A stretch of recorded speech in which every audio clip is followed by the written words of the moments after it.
33e région bataillon oyo uti ko déloger ba groupe rebelle na Walikale oyo ADF oyo 33e bataillon bazo yoka mokonza mboka commandant suprême mokonza tindi bango na Katanga muta ko bouger azali lisusu te aéroport ya Luano eza déjà sécurisé chaîne nationale ya RTNC na niveau ya Katanga eza déjà sécurisé makambu ya basasaso Katanga totika yango eza ba nostalgie ba Moïse Tshombe et okoti directement prison OK prison ba ko condamner yango tolobi to sepeli na bazuzi oyo bazo sambisa ye ba condamner na Ngoyimulu na po makila ya peuple congolais belé tanga po na tatawa na 2011 il y a eu des 100 versets à cause ya batwana bazana ba haine tribal bazana ba haine moko boye ba haine oyo bazo bazui Kabila un étranger rwandais balati ça y est national akoma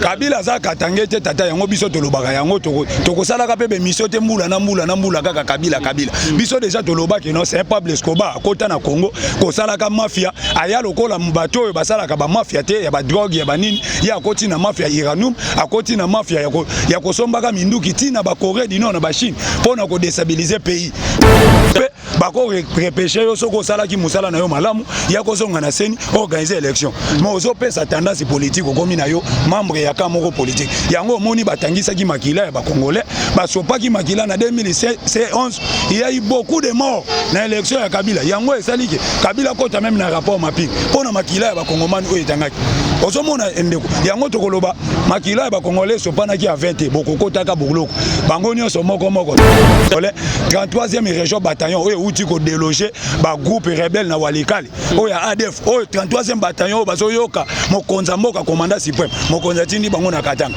muta ko bouger azali lisusu te aéroport ya Luano eza déjà sécurisé chaîne nationale ya RTNC na niveau ya Katanga eza déjà sécurisé makambu ya basasaso Katanga totika yango eza ba nostalgie ba Moïse Tshombe et bienvenue notre cher fidèle internaute batunyo so bazuli baku ya kolanda biso si votre chaîne la meilleure chaîne du moment Alvin Bia ou la voix céleste merci na confiance au bosala kabiso bo s'abonner tant nous sommes c'est-à-dire que nous sommes en direct de la République démocratique du Congo précisément à Kinshasa la capitale voilà en Katama Tongo de mention Katama parce que awande base parlement debout ya mwana mboka Junior Belami oboyebi nettoyer na kata base na lelo awa nan gout ba combattre ba tonité ba komuna ona bilili ba kotona kalate to beta masolo par rapport à actualité politique aza yoka base ndisala ke lelo mukonza mboka bima base ndisala ke Genève akuya yango biso négligera base te là où commence la base tu chaka tuzona pour ta clair na biso to beta masolo par rapport à actualité politique ba propos incendie ya mwana mboka Ngoyimulu nda pa lobi ke ceux qui vont respecter Joseph Kabila te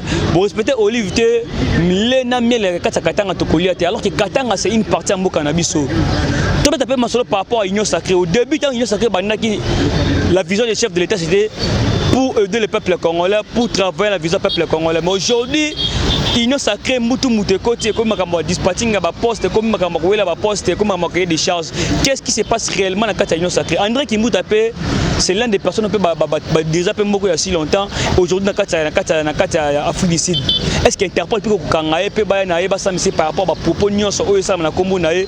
Merci na commande si ma caméra au fond la caméra pour te bande ko Nyonso bazo na biso ba mon invité na lelo Junior Belami mwana mboka oh pas bien pas Escobar qui ça STC banda kala na pesa pe mbote mwana mboka mbote ndeko journaliste mbote makasi to pesa ba kongomani ebelo bazali kolanda biso surtout na libanda na niveau ya Paris na niveau ya Londres na niveau ya États-Unis d'Amérique et surtout na Japon to landi to pesa bango mbote la voix céleste TV nde makambo bo s'abonner na chaîne oyo et bo sala bien bolandaka masolo ya mboka en direct na Oshwe na Matongi. Voilà mwana mboka kufanda koyoka ba propos incendie ya mwana mboka Ngoyimulu nda oyo alobi soki bo respecter Kabila te bo respecter Olive te bo kolia Lena Miel te ya Katanga alors que Katanga c'est une partie mboka na biso to moni pe na kata église na ba drapeau mozo lingana ya Katanga section ya Katanga tous alors que nous avons un pays qui est uni peu fort mais par rapport à propos nous on a fait ba image on a au moins on dit ba image wana eza ba déclaration eza ba déclaration en tribal c'est très dangereux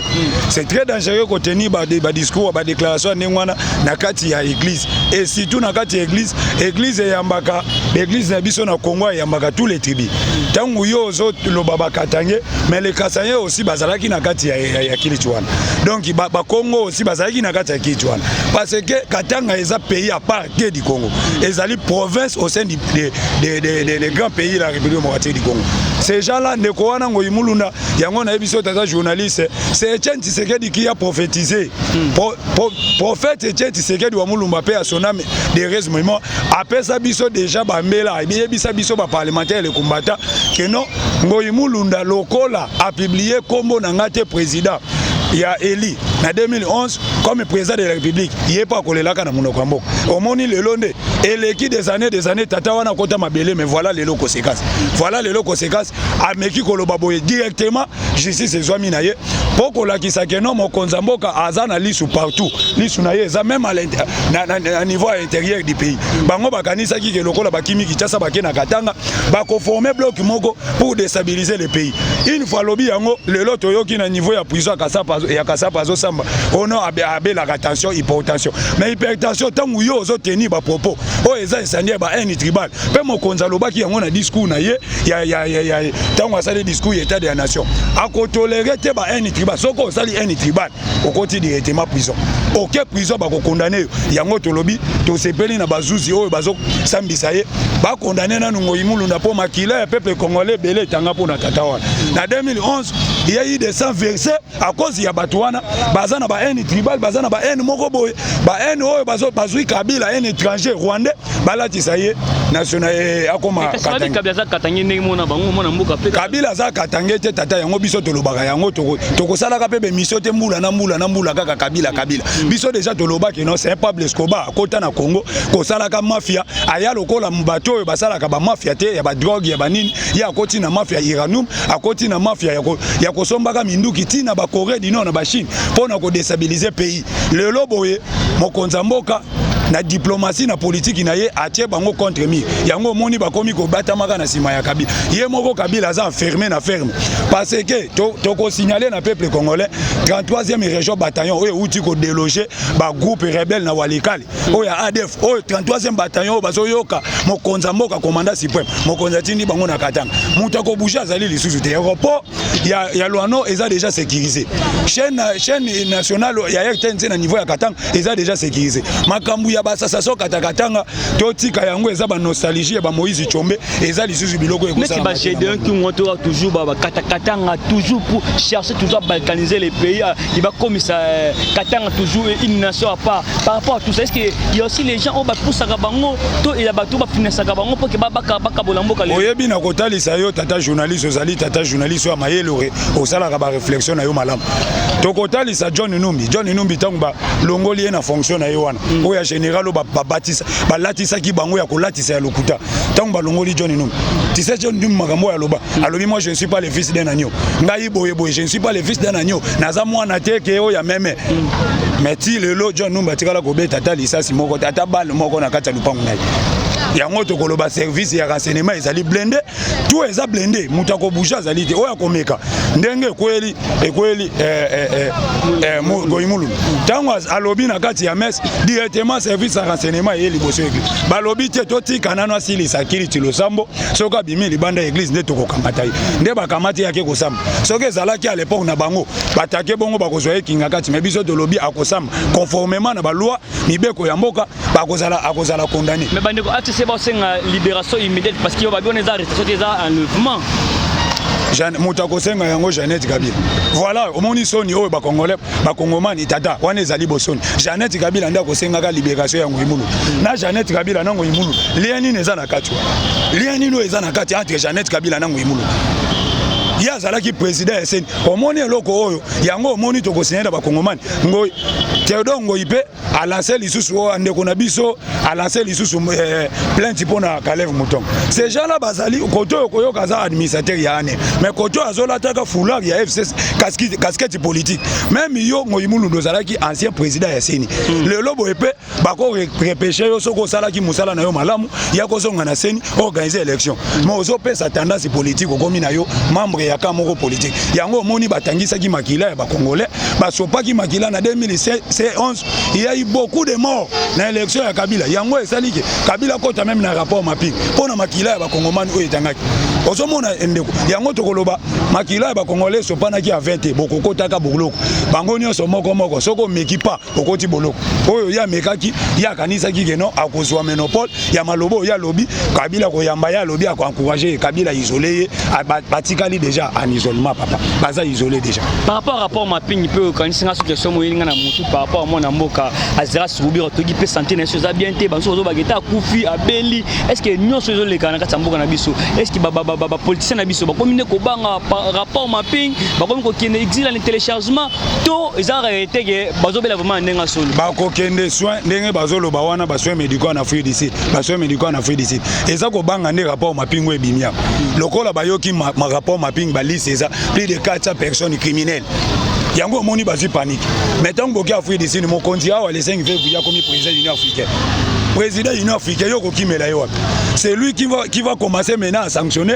à frapper c'est lui qui va commencer maintenant à frapper à sanctionner ces gens là ce que osali mabe okokima mokonza mboka wapi les 5 février président de l'Union africaine akobenga Cyril Ramaphosa tindelanga tous ces gens là bango to bazokima même bakimbuta toyoki akimeli kaka kuna mais Afrique d'ici ezamboka oyo te ko yambaka tous les voleurs tous les criminels eboma bango ezape pays à état de droit pays au démocratie Nelson Mandela atika kuna justice impeccable kuna soko yibi mosolo l'état ndo moni Jacob Zuma asalaki aventure libanda ya pouvoir c'est ça de ezamboka oyo ko yambaka ba impunité et ko yamba bato ba malfoi wana te lokola bato FCC tana bango eza ya suka ngonga na bango ekoki tata toko préciser yango bien ngonga na bango ekoki déjà bango nyonso bazokende Kimbuta mwana mboka André Kimbuta aujourd'hui pena kati ya Lubumbashi ko Lubumbashi na kati ya Afrique du Sud papa Afrique du Sud ngo komani ke ba politiciens sont nyonso ba komana Afrique du Sud ça sont secret kati ya Afrique yango to Kimbuta tele lope ya pona to sala ki déjà émission mobimba pona kolobela yango mbongo oyo IGF abimisa ki toloba nango na yo IGF abimisi ba rapport ke mbongo nyonso mosolo nyonso bukanga lozo mosolo nyonso ya ba société égale ba mbongo nyonso détourné ezane na niveau ya Afrique du Sud lokola bachaki ba mbongo na ba banki ya Afrique du Sud yango moni bango nyonso Olive nda bandaki kokende Olive akeyi olembe akeyi kuna ala bengi bango nyonso oyo nyonso ayebiki azana mwa gâteau na ye awa haya kolana maintenant on peut ba komi kuna nde moni mokonza beti chombo kaka na Cyril Ramaphosa pas question mbongo moko e bouger na banque centrale ata mbongo moko na banque ya Afrique du Sud e bouger te lokola mokonza betaki déjà chombo ba mbongo wana eza saisi mutako ninga na za lisusu te e kozonga awa na Congo ndenge moni mosolo oyo babombaki même na Suisse na Charles Michel président du conseil de l'Union européenne lobaki plus de 30 milliards babombi kuna ezozonga na caisse à l'état ezape prophétie et Etienne Tshisekedi wa mulumba oyo lobaki batuna ye yo ko diriger Congo kozwa mbongo wapi na kozwa mosolo wana na ba poche ya ba politiciens congolais toko récupérer mosolo wana 2021 eza année ya victoire pour na peuple congolais tout est kozonga normal to t'appelle solo ya union sacrée mona mboka oyo vision mokonzi mboka asalaki pour na aider peuple congolais mais kaselo union sacrée kotima mutu bakomi koela ba poste tango ozomona nde évolution union sacrée pour na ozomona nde évolution union sacrée bango baye na idée ya kokabola gâteau tata c'est très grave. Le président a dit ça à l'Oba yango na discours na ye 6 minutes avant la consultation que union sacrée na zote sala oyo na zote kotisa eza partage ya gâteau te. Nous avons un président élu na mandat ya 5 ans tata. To uti na ba guerre te, to uti na ba trouble te, toza na président élu.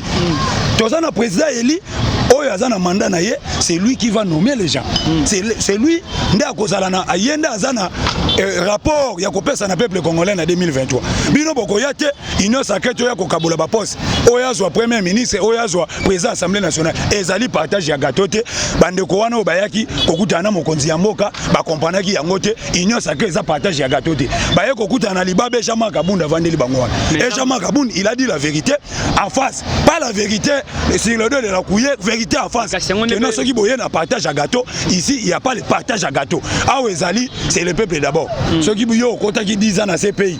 Mosolonios ezalaki anéanti, babendi onions, tu crois que non oya kokoma premier ministre pour ya ko rafler les sous mosolo le peuple congolais trop tard tozana mokonzi ya mboka oya aliaka pondwa madesu comme tout nous tous maman Denise première dame aloba yango ya aliaka na ye pondwa madesu aliaka ba tigre te na ba capitaine na kingakati ndenge Hippolyte azalaki ko ya aza pièce sécurité tout travailler pour l'intérêt du peuple congolais. Yango ne pas bande boisolo ba jamais kabun makamu ya kati babile la salsa ma famille leur cousine interne comment ça fait si gazolo bazolobaki bayaki kosenga ngai bayaki kosenga primati na assemblée na président assemblée nationale ngam na boyaki yango alors qu'il a biro kati pundeni komisa biro bongo libanda tata nakoyebisa yo ndeko nanga journaliste bakongomani balanda moni politique à lokuta nde yango evandaki na Congo ebomi mboka oyo toujours politique à mensonge ozomona soki baleki na TV balobi na biso makambo mususu oyo bazosala na sese makambo mususu politique wana ndo omoni ile pesa yeko balaye yango nous les combats en tout cas toye ko balaye politique à mensonge à lokuta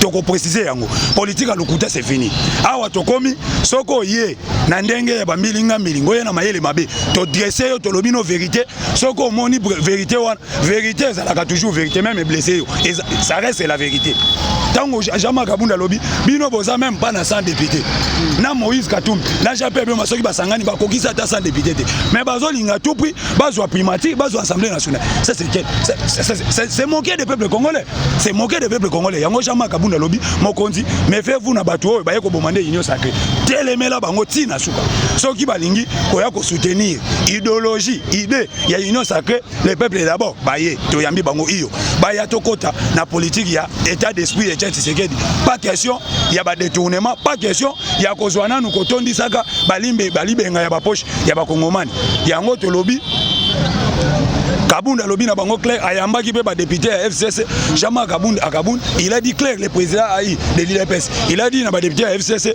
ndenge boye na union sacrée boko zala diminuer te mutu moko pe wa ko négliger bino ezate pour politique eza rapport de force nde ba ye wana baza na majorité papa ya ba député ces gens là baza ebele baza ba député ebele et biso to bandaki ko luka ba député to bandako luka ba individu te ba tête ya ba tuté tata to bandako luka mais ce le témoin que Bemba na Katumbi balongwe ko c'est ko affaiblir pour l'union sacrée Bemba na Moïse Katumbi so balongwe ba ko affaiblir union sacrée mais pétition oyo eza déjà signé pour na départ ya Ilukam 270 députés 271 députés est-ce que ba député ensemble na ya Jean-Pierre Bemba va signer déjà pétition mais déjà pétition ça la mis 270 donc Ilukam même ata ba député ensemble ba koti signature ba député ya Moïse ya Bemba ba sali signature mais déjà signature ils ont mis 271 donc Ilukam a déjà bimi tozana besoin tata tozana besoin te ke kaka il faut tozwa ka ba kombo ya batu soki to komi ko chaka ba kombo ya batu likolo ya république yango moni mboka o izokufa ba partage wana ba implice 4 et tout ça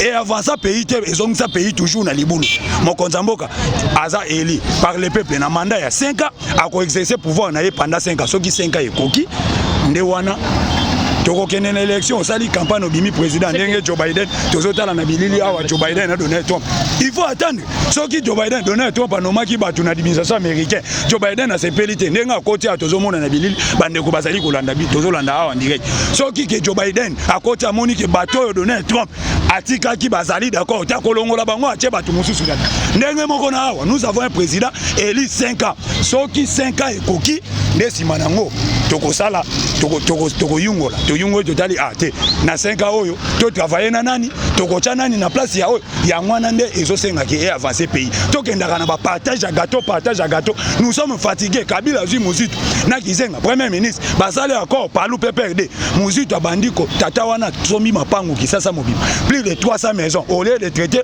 les problèmes des peuples congolais nous sommes fatigués mais c'est que to benga na so abeso les prophètes parce que ba kielo ko ava ino sacré ba na ndenge tozomona ga ino sacré ki ni partage à gâteau donc tozomona ngo lelo yango to lobi partage à gâteau et ye na mitu tata journaliste préciser to préciser na bato bazolanda biso bato balanda biso bazali batamayele oyo baleki biso même na mayele ndenge to sala ba analyse télé na yo na koyebisa yo partage à gâteau yaki na mitunde ya bato wana oyo baye kokuta na mokonza mboka na ideke ngai na zwa boye président kamwa ki koyoka yango po président bandaki même kozela yango te abandaki même ko attendre teke ayoka ke partage moko à gâteau ezali wana ozomona ndeko kabuya boni yo donc partage ya gâteau eye ko salama na bango nde baye na idée na bango ah non to ya tozwa oyo azwa primatique oyo azwa assemblée nationale et le président de la République atali Jean-Marc Kabunda alobi oh idée oyo batato baye nango est-ce que ça idée moko sincère baza ouvert ndo moni Jean-Marc Kabunda lobi te bato oyo baye pona ko boma rande FCC ko ya ko boma union sacrée baye les na guerre ya union sacrée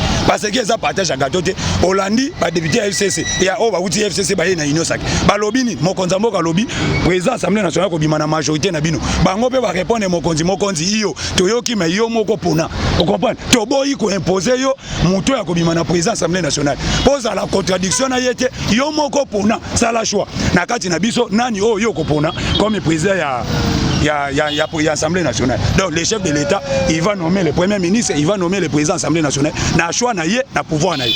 Voilà, parce que tu es bien que bandeko bayamaki kabila yamaki bango pardon. Tant facha yamaki bemba na katumbi liboso, mama protège la kité. Mais le deuxième tour bemba zalaki na Équateur, katumbi zalaki na kata Katanga. Mais avant ba Kinshasa bemba longwaki na Équateur, ageti na Katanga, après azui katumbi ba Kinshasa. Tout ce qui est dit que dans le Lubumbashi on a fait Kabila Zali. Est-ce que vous pensez vraiment que avant Baya na Kinshasa on a fait on a fait na Kabila te peut-être côté ba moral pour na makambo. Moïse Katumbi c'est Kabila za mator na yi. Wana histoire ba chanzaka yango te. Moïse Katumbi là. Kabila za mator na yi. Moïse Katumbi akokende na Kabila na guerre ya Média TV. Kena lingi était tout ça la TV. Mais na CC, ce ne sont pas des ennemis. Ce ne sont pas des ennemis. Moïse Katumbi, je te dis mon frère journaliste, Bazola Nabiso Netandoïke, Mator Naye c'est Kabila. Kabila n'a qu'à cause Moïse n'a exilé n'a fait décider. Autre préciser. À cas où Moïse n'a fait décider, exilé là-bas, Aya a zongissé na Gata Congo, a commissaire gouverneur, ils ont pillé l'uranium ya Congo. Ce que j'ai dit là, n'a évité ce qu'ils ont le Kouta Bateki uranium, quand tout maman que Moïse Katumbi, Joseph Kabila. Moïse, pardon, Moïse Katumbi. C'est ça, quand tout maman que Moïse, c'est toi Dio, toi Dio. C'est eux qui ont vendu même l'uranium dans la Corée du Nord, Tina Bachine. Aujourd'hui, à Koya Sabiso, Yango Moni, Jama Kabunda Lobby, personne n'est sain, Moutaza Demo, Moutaza Anjazate, Binonio Sobosali Mabe. Réponse est Outika Nangoïka Sage. Moïka Sage répond de Bango. Soki Bino Bozolo Babato, Bauti FCC, Bazali Batumabe. Bongo Olivier Kamitak, Bongo Bafansi Galo, Bongo Yé Moïse Katoum. Soki bilan ya Kabila lelo eza 0 sur 10, 0 sur 10. Bilan ya Kabila. Moïse Katumbi yaza na kati de Jean-Pierre Bemba n'est pas là. Parce que batunyo so oyo ebi ke toujours lelo ba li so Kabila le na bango. Parce que ba travailler na nyo sakala ko ba toujours ba sous ordre de Kabila.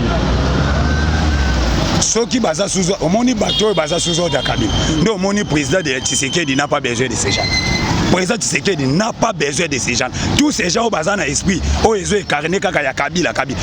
Le président n'a pas besoin de ça. Makamba ba yeme il finit l'état là. Ya ba yeme que nos présidents a besoin à gouverner, à la banque centrale, à la finance, à l'intérieur, à l'affaires étrangères, à tous ces ministères wana. Et ça là, na pouvoir mon konzambo. Pour ceux qui m'ont konzambo pouvoir wana, je te dis mon frère, né la paix au batouana bazana kobanga.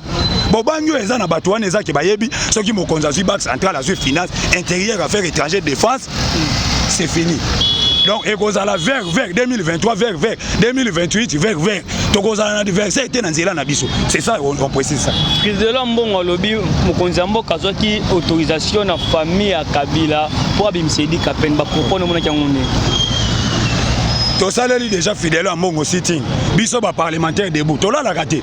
Bisso Tola la gâté. Donc, Tolo Baraki. Nous, les combattants, bar mouké politique et belé. La politique est belé, on est ça pour l'avancement de ces pays. Ce qui Tolali, Congo et Lali. Omoni Mboka. Mboko est zanengi Mokonza Lobi. Congo est béni, est na jeunesse à Makasi. Et tout ça, na jeunesse est belé. Et jeunesse, on a ce qui est Lali, Congo et Lali.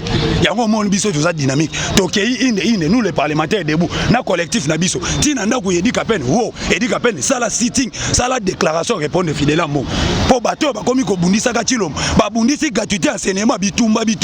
Tiko kendetina, kolobakeno, grâce présidentielle au président Persi, Azu Ako, na famille moko quelconque. Donc, Ibrahim Kabila est plus fort que Tilo Molelo, le commandant suprême, le magistrat suprême. Il y a la famille Kabila, ça veut dire qu'il n'y a pas Jeannette, Zoé, il n'y a pas Kabila, Joseph. Yango tozo loba, ça c'est diminuer le pouvoir de Chilombo. Ils ont diminué le pouvoir de Mokonzambo. Yango on a précisé. To koma qui n'avait pas Edi Kapen, to solo inaye, Edi Kapen Kalamin qui t'a ça la près de presse, à Kolobela sur ces points là. À Kolobela Yango, à quoi statuer que non, grâce au présidentiel, président Kendaki passe sur le dos de la cuillère. Président Zalaki ouvert, que non. Trop c'est trop, Edi Kapen a fait 20 ans de prison, il va à la gracier, à Sali, plus de 19 ans, et ça peut Edi Kapen était. Bongo yete. lete pardon tata wana lete oyo azalaki ayekoli formation ya ANR ya service à renseignement na Mossad na fui d'ici et na niveau ya Israël pardon tata lete bazui bakotisi ye na prison tozolobela kaka Siredi Kapen mais tokene na lete azalaki le plus savant ya service à renseignement na 2001 oyo azalaki soki ayebi azoyebisa Moussa le père attention il a coup d'état et ça ko se préparer Moussa ko yebisa yeke non soki Moussa meli masangana ya lobi non je ne suis pas mort je suis là le lobo aussi tata wana lete bo jeter na prison comme ça gratuitement bo Siredi Kapen bo jeter na prison gratuitement mon compte a décidé batu wana babima parce que même Ibrahim Kabila même les vraies familles de Kabila bayebi nani aza auteur présumé assassin ya Moussa Laurent Désiré Kabila ce n'est pas Siredi Kapen ya présumé mais ne collège à lobby lelo soki facha bimi président bet la l'église catholique mabo parce qu'il va soutenir payer makasi église catholique église catholique ekundaka ngana lobaka yango biso ba combattant to bandaki ko telemaka libanda église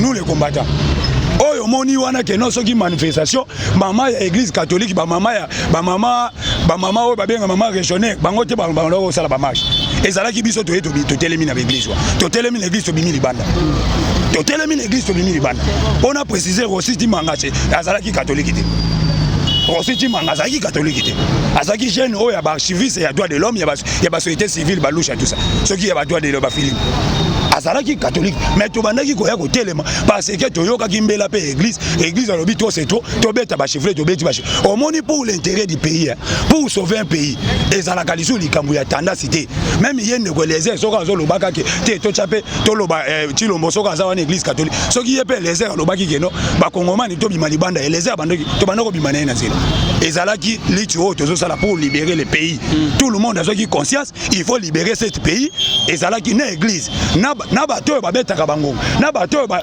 salaka ba kwado na pine na bato ba kumbaka pousse na Kinshasa to koma ki biso nyonso même moral chasser les Kabila au pouvoir moi mboka matin pour la salle le conférence de presse pour chiter aussi tout ce que ça sur pour chiter alors c'est aussi on a fait ça la élection anticipée na betandi nyonso ça veut dire qu'il na présidence kita par rapport à propos na mona muning ba propos ya Martin Fayulu la sala ba conférence de presse au monde le salle conférence de presse lobby que toi ça la élection anticipée de Likolo Tinasi voilà par rapport à ça ko lo bandi élection anticipée dans ces pays et au salamati élection anticipée au salamati moi là je précise ça élection anticipée et ko tika la ko salamati et loko ezo salama na Congo ndenge na yebisho tata journée c'est ça union sacrée avec 30 ministres et ko ministre belete et union sacrée tango ko salama et ko travailler pour l'intérêt du peuple congolais union sacrée salami et travailler pour l'intérêt du peuple na 2023 congolais congomani même congolais ya katamboka même congolais liban akomona ka lisusu mutu musuti akotala ka Chilombo ya na chance même na 3 ans on va récupérer même 3 ans etikali on va récupérer gouvernement ko salama l'état makamo ya bien ko salama voilà bandeko ba sepeli to parce que suka la si les gens peuvent retenir quelque chose à la fin de cette émission qui est dans passage de Junior Bilami na pourquoi les loba retenir ni soki ba ndeko na biso ba kongomani ba ko retenir eloko oyo ba ko retenir ya makasi eloko oyo ba ko retenir ya makasi ezali union sacrée et yewana union sacrée to soutenir yango na kwa nyonso kongomani ezali to soutenir union sacrée ba institution ya moka tolandi Mboso ko papa Code ya Mboso alobi bientôt là on va organiser les élections na kati ya bureau nouveau bureau ya Assemblée nationale yango na eloko ba kongomani ba ko retenir nouveau bureau ya Assemblée nationale les akokota ba loi ya sika pour l'intérêt du pays et kokota kolongola kana no ba salaire ya Hippolyte Kanambe ya ex-président plus de $700,000 tout c'est tout nous sommes fatigués ba longola yango nyonso longwa ba avantage ba pesa ki na ex-président ba buka yango pona ezala pour l'intérêt du pays yango biso tozo beta sete union sacrée de GIE mutako kale yango ezate ndenge to lobi mai soko ezo couler na nzela soko lobi mai ndenge ezo couler kalamo ndenge ezali soko bare yango route e ko changer nzela e luki nzela mususu e dévier bato bazolinga bacha e mai oyo ezo ya vague ba bare yango route mai e ko dévier yango moko e luki nzela nango union sacrée ezo kende fik la bite de l'union sacrée le peuple d'abord peuple congolais se retrouver to kangana nu mabumu na biso to c'est trop to bomi Congo na kaka koliaka mosolo peuple congolais koyiba nous sommes fatigués na rapport mapping pe yango tolobi mokonza mboka bat fingi ya placebo platebo platé kaka ye madida fingi mokonza mboka ba français minene ko finga ka yango tolobi union sacrée ye ko silisa nanu makama moyibi rapport mapping soko yiba ko koti boloko ba ko sala majorité na bango na prison makala ole majorité mabunda na assemblée balongwa nanu ba kende prison makala po tozana besoin ba kimbuta wana to mona bango na makala kabila biso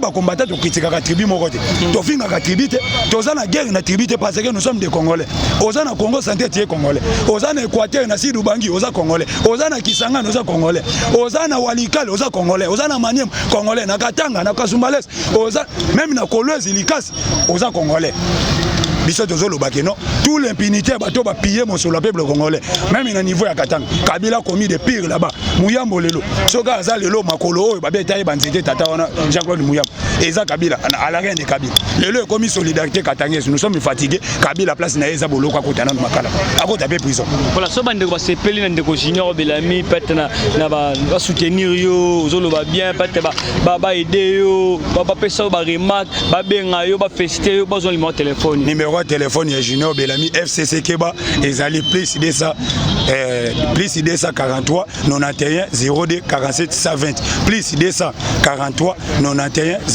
02 47 120 tokoloba parlement debout ezaka ka 10e été 10e wana équipe nationale tozalaka na 10e wana déjà to fulami comme mata mais toye awa na oshema tonge base nde yango oshema tonge ya Belgique te mais matonge ya Kinshasa tozana kata matonge ya kin na oshwe parlement debout ya mwana mboka Junior Belami yango ba soutien makasi ba soutien na bino et ko sala bien biso ba parlementaire soutien na biso esengaka toujours ba mégaphone ba radio ezalaka tocha ba drapeau ya IDPS telema awa ba drapeau pepa matonge mobimba pona visibilité ya le peuple d'abord parce que en 2023 les Congolais ba diaspora beaucoup voter et ko senga peto bo soutenir biso to yako mobiliser na niveau ya libanda kuna tocha pe mobilisation pona 2023 tozo ba député kaka na Congo te ti libanda ya mboka tozo ba député. Merci beaucoup. Merci bande nyonso bolingaka magazine yoka base totia mama pilier totia fondation na kati ba base abou parce que bazo beta toujours masolo mboka bazo aider toujours peuple congolais toujours la pa ya batolta mboka na biso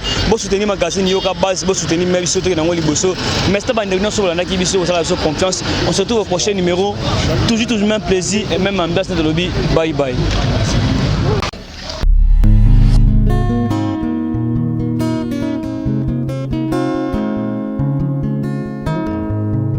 Le temps passe et ne s'arrête jamais.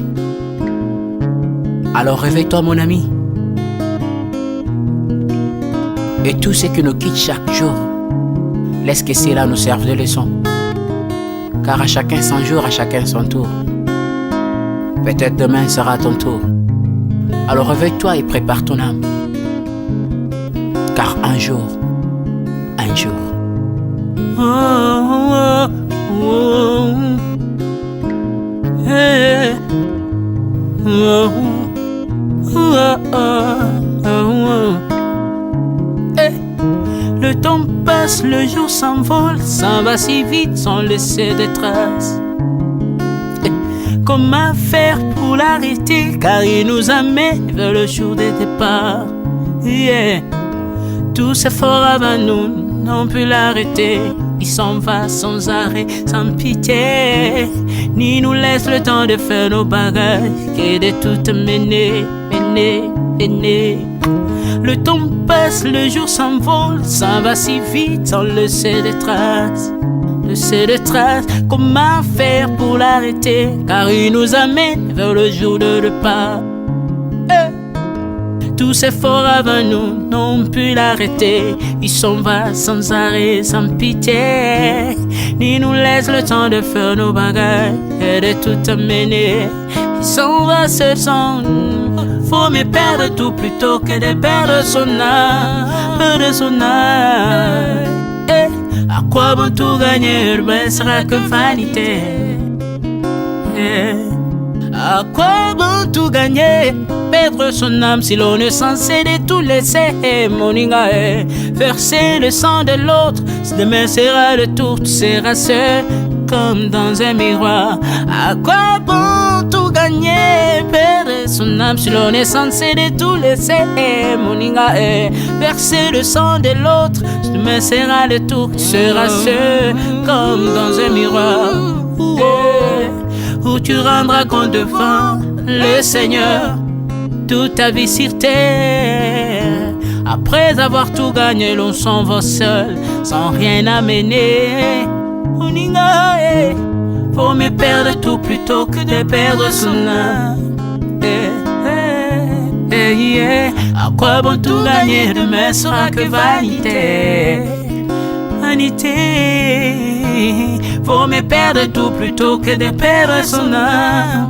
Perdre son âme, perdre son âme. À quoi bon tout gagner, demain sera que vanité. Moninga, Moninga, Moninga, Moninga, tala tangwe koleka. Moninga, Moninga, tala bato bako kende. Okosala lolendo na mokili okanisi mokili yango yayo. Tala bato bako leka. Tango ekomema nga, tango ekomema, tango ekotika moto te. Bakulutu bayakala basi bakende. Moninga, tala tango ekomema. Papi Charles Mombaya si akenda kala. Otango otango eza komema. Ya Marie si akenda misa mungolo tala tango ebebi papa de baba si akenda kala. Tango tango eza koleka. Ale moloto si akenda kala. Potango tango eza koleka.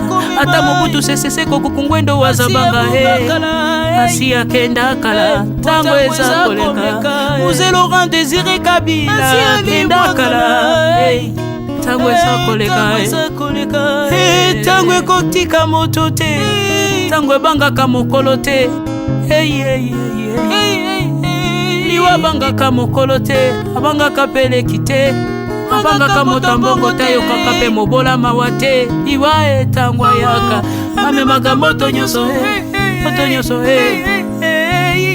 tango ekoleka. Engela bomoi na yo epana yawe. Tango ekomema engela bomoi na yo. Mokolo na yo ekoya okokende ndenge nini. Le temps passe, ne s'arrête jamais. Le temps passe. Moninga, Moninga, tala tango ekomema. Moninga, Moninga, tala tango ekoleka. Moninga, Moninga, Moninga, tala tango ekomema. Moninga, Moninga, tala tango ekomema. Tango ekotika moto te. Engela bomoi na yo. Tala bato bakokende. Osala ndenge nini okotikala ebende te. Okotikala ebende. Le temps passe, ne s'arrête jamais. Le temps passe, ne pardonne jamais. Le temps passe, ne s'arrête jamais. L'engela bomo. Moninga,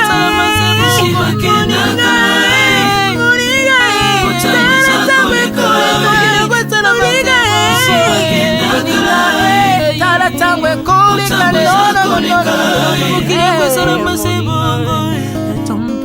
Ekolo nyonso bato bakoke. Nalela pona nini. Nalela pona nini. Tango eza koleka.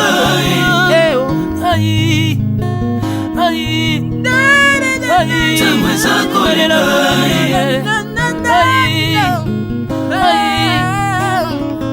Tango eza koleka. Le temps passe. Oh, Alvin et Béa. Tala tango ekoleka. Tala tango ekoleka. Nabongisa bomona nga pona nini. Bato bakokende biloko nyonso ekoleka. Nalela tina nini. Natangisa makila na boma bato pona nini. Soki nyonso ekoleka. Un jour nabanga kufa pona nini.